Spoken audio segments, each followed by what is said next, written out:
अरे बहन जी, आप भी कहाँ पुराने जमाने के लोगों की तरह बात करती हैं।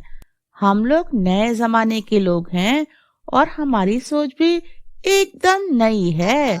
हम लोग बहुत ही सीधे साधे और शरीफ लोग हैं बहन जी। हमें तो अपने लड़के के लिए बस एक सीधी सादी और संस्कारी लड़की चाहिए, जो हमारे महल से घर को और हमारे बेटे को अच्छे से देख सके। और हाँ, जो भी लड़की हमारे घर की बहू बन के आएगी ना, वो रानी की तरह राज करेगी। हाँ जी जी बहन जी, वो क्या है ना, हमारी लड़की बहुत सीधी सादी है और संस्कार तो उसमें कूट कूट के भरे हैं, जो कभी भी आपको शिकायत का कोई मौका नहीं देगी। अरे वाह बहन जी, ये तो बहुत खुशी की बात है। तो फिर जल्दी से पायल को बुलवा ही लीजिए। राधा जी अपनी बेटी पायल को बाहर बुलवा लेती हैं। पायल, तो तुम ये बताओ, तुम खाना वाना तो बनाना जानती होगी ना? क्योंकि हमारे घर में ना सभी को तरह तरह का खाना खाना बहुत पसंद है और सब कुछ समय पर भी चाहिए। हाँ जी आंटी, मुझे खाना बनाना आता है। तब तो बहुत अच्छी बात है। अब हमें अच्छा खाना खाने के लिए ऑर्डर नहीं करना पड़ेगा। अब पायल से ही बोल देंगे, वही हमें तरह तरह का खाना बना कर देगी। और बाकी के घरों में काम होते ही कितने हैं। जो खाना बना लेता है उसके लिए और काम बड़े नहीं होते हैं। झाड़ू पोछा बर्तन ये सब तो छोटे काम हैं। ये तो ऐसी चुटकियों में कर लेगी पायल, है ना पायल? जी आंटी जी, मुझे घर के सारे काम आते हैं। चलिए अच्छी बात है। वो क्या है ना बहन जी, शुरुआत में पूछना बताना सही रहता है, बाद में कोई परेशानी नहीं होती है। और आजकल की तो बहुएं राम राम दिन के 12 बजे तक पढ़कर सोती रहती हैं। पता नहीं कैसे घर को चलाती हैं। पर हमारे घर में ये नियम नहीं है। हमारे घर की बहू सुबह के 4 बजे उठकर सभी के लिए बेड टी बनाती है। हाँ, तो मैंने सोचा जब पायल इतने सारे काम आसानी से कर ही लेगी, तो इसको सुबह 4 बजे उठने में भी कोई परेशानी तो नहीं होनी चाहिए। क्यों पायल? जी आंटी जी, मुझे सुबह को जल्दी उठने में कोई परेशानी नहीं है। बेटा अर्जुन, अब तुम्हें कुछ पूछना हो तो तुम पूछ लो, फिर बाद में मुझसे मत कहना, क्योंकि मैंने तो अपना हिसाब किताब देख लिया है। और तुम्हें जो कुछ पूछना हो वो तुम अपना पूछ लो। मुझे तो बस इतना ही पूछना है कि मुझे बेड टी से लेकर रात का खाना सब कुछ टाइम पर ही चाहिए बस। जी, आप उसकी चिंता मत कीजिए, क्योंकि हमारी बेटी भी टाइम का बहुत ध्यान रखती है, तो आपको शिकायत का कोई मौका नहीं मिलेगा।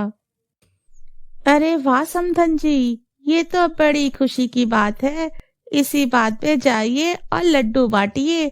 हमारी तरफ से ये रिश्ता पक्का है। इस तरह से बिना किसी डिमांड पर पायल और अर्जुन का रिश्ता पक्का हो गया। इस रिश्ते से पायल के माता पिता बहुत खुश थे। पायल के माता पिता एक मध्यम वर्गीय परिवार से थे, जबकि अर्जुन का परिवार एक अमीर घराना था। पायल के माता पिता तो इतने ज्यादा खुश थे कि वह हर किसी से पायल की ससुराल की तारीफ करते नहीं थकते थे। हमारी बेटी के तो भाग्य ही खुल गए हैं। काफी ऊंची सोच है दामाद जी और उनके घर वालों की। वो लोग कोई दहेज तो ले नहीं रहे हैं बेटा, तो तुम एक काम करो, शादी में खर्चा थोड़ा ज्यादा कर देना, जिससे कि सब लोग खुश हो जाएं। पायल के पापा ने सारी तैयारियां कर ली थीं। हर चीज एक से बढ़कर एक देने की तैयारी पूरी हो चुकी थी। शादी के 20 दिन पहले ससुराल वालों ने पायल के पापा को बुलाया, तो वो वहां पहुंचे। समधी जी, वो कुछ खास काम था इसलिए आपको बुलवाया है। वो सबके सामने हम बात नहीं कर सकते थे, इसीलिए अकेले में आपसे कुछ कहना था। ये लीजिए लिस्ट पकड़िए। इसमें शगुन और गिफ्ट के कपड़े लिखे हुए हैं जो आपको हमारे रिश्तेदारों को देना ही पड़ेगा। पायल के पिताजी कभी पर्ची को देखते तो कभी समधी जी का चेहरा। समधी जी, क्या सोच रहे हैं आप? देखिए, हम आपसे कोई दहेज तो ले नहीं रहे हैं, लेकिन हम भी तो दूसरों से लेकर बैठे हैं, तो देना तो पड़ेगा ना। आप भी समझदार हैं, हमारी भी मजबूरी समझिए। बेचारे पायल के पापा कुछ न कह पाए और पर्ची लेकर सीधे घर आ गए। जब पर्ची खोली गई तो 101 लोगों के कपड़े मांगे गए थे। उन सब पर 2100 रुपए का शगुन और गिफ्ट के तौर पर सभी के लिए चांदी की थाली। इसके अलावा सास ससुर के कपड़े, शगुन और गिफ्ट अलग से। ये पर्ची तो सिर्फ लगन में जाने वाले गिफ्ट थे। इसके अलावा बेटी की विदाई में भेजे जाने वाले गिफ्ट अलग थे। ये सब कुछ देखकर घर के सभी लोग बहुत परेशान थे। अरे, तुम लोग क्यों परेशान होते हो? अभी दहेज देते तो भी तो खर्चा करना ही पड़ता ना। ये सोचो कि हमारी बेटी एक अमीर घर में जा रही है, वहां पर वो राज करेगी, राज। लेकिन माँ जी, पहले तो इन लोगों ने कुछ नहीं कहा और ये अब इतनी लंबी चौड़ी लिस्ट पकड़ा दी है। बाद में पायल को परेशान किया तो हम लोग क्या करेंगे? राधा, तू क्यों इतनी चिंता करती है? कुछ नहीं होगा हमारी बिटिया को। मेरा दिल कहता है कि पायल वहाँ बहुत खुश रहेगी। हाँ, लेकिन माँ जी, इतना सब कुछ कैसे हो पाएगा? अरे, सब हो जाएगा, तुझे चिंता करने की जरूरत नहीं है। तू जाकर हल्दी मेहंदी की रस्मों की तैयारी कर जाकर। इतनी जल्दी इतना सब कुछ कैसे हो पाएगा माँ? अरे, एक ही तो बेटी है हमारी, इसके बाद तो 2 बेटे हैं। इसके लिए तो इतना कर ही लेंगे। दादी पायल को बहुत प्यार करती थी। अपनी माँ से ज्यादा पायल अपनी दादी के साथ ही रही थी। पायल की दादी के पास बहुत सुंदर और भारी जेवर थे, जिसको उनके माता पिता ने उनकी शादी पर दिए थे। पायल की दादी ने अपने सारे जेवर बेच दिए ताकि पायल की शादी में कोई परेशानी ना आए। जैसे तैसे बस पायल की शादी अर्जुन से हो गई। दहेज ना लेने के कारण पायल के ससुराल वाले सबके सामने सीना चौड़ा करके अपने तारीफों के पुल बांध रहे थे। अरे भाई, हम तो बहुत सिद्धांतवादी लोग हैं। हाँ, हमने तो अपने लड़की की शादी में 1 रुपया तक दहेज में नहीं लिया है।